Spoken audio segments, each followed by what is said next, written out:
একজন শিক্ষক রাজনীতিবিদ হলে তার মধ্যে যে প্রভাব থাকে সেটা সবসময় তার মধ্যে আমি পেয়েছি। আমাদেরকে দেখলেই উনি উদ্দেশ্য করেই হয়তো বলতেন যে শিক্ষকদের একটা নির্দিষ্ট সীমা এবং সেই সীমা লঙ্ঘন করা উচিত না। শিক্ষকরা পেশাজীবী এবং সেই জায়গায় থাকা উচিত। ফলে এরকম একজন মানসিকতার রাজনীতিবিদ, যিনি বহুগুণে গুণান্বিত, সজ্জন ব্যক্তি এবং শিষ্টাচার চর্চায় নিশ্চয়ই উদাহরণ দেওয়ার মতো একজন মানুষ, তিনি রাষ্ট্রপতি হয়েছেন। ফলে সকলের প্রত্যাশা অনেক বেশি তার কাছে। কিন্তু আমরা দেখেছি যে সকল দায়িত্বে প্রত্যেক ব্যক্তি সমান সফল হয় না। কেউ ভালো শিক্ষক কিন্তু ভালো রাজনীতিবিদ নয়, কেউ হয়তো ভালো বাবা কিন্তু ভালো শিক্ষক নয়। আমি মনে করি মির্জা ফখরুল ইসলাম স্যারের এবার প্রমাণ করার বিষয় যে তিনি একজন ভালো শিক্ষক, ভালো রাজনীতিবিদ, একটি দলের অভিভাবকত্ব নিয়েছেন, অনেকগুলো দলকে একসঙ্গে করে আমাদের যেই দীর্ঘ 16-17 বছর গণতন্ত্রহীনতার একটা পরিস্থিতি ছিল, তিনি ওই আন্দোলনটি নেতৃত্ব দিয়েছেন। ফলে সবাইকে নিয়ে চলার যে অভিজ্ঞতা, পুরো রাষ্ট্রের অভিভাবক হয়ে ওঠা, সেই ব্যাকগ্রাউন্ডটা ওনার আছে।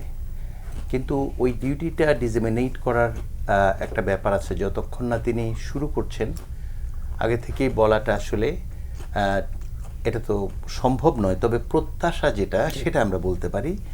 আমার ধারণা তিনি যখন শিক্ষককে বলেন যে শিক্ষকতার একটা নির্দিষ্ট সীমা আছে, অবশ্যই রাজনৈতিক একটা আদর্শে বিশ্বাস মানুষের থাকে, নাগরিকদের ভোট দেওয়ার অধিকার থাকে, এই ধরনের কথা যিনি বলেন, তিনি আসলে দলমতের ঊর্ধ্বে উঠে প্রত্যেকটি মানুষকেই দেশের নাগরিক হিসাবে ভাবার একটা মানসিকতা বহন করেন। এবং সেটা যদি করা যায় তাহলে আমাদের 24-এর গণ অভ্যুত্থান যেটা হয়েছে, 1,500 ছাত্র জনতার যে রক্ত, 30,000 আহত এখনও আছে, হাসপাতালে অনেকেই আছে, তাদের একটা প্রত্যাশা কিন্তু আছে। আমরা অনেকগুলো জায়গায় প্রত্যাশা পূরণের জায়গায় আসলে প্রশ্নবিদ্ধ আছি, কিছু কিছু জায়গায় সফল হলেও।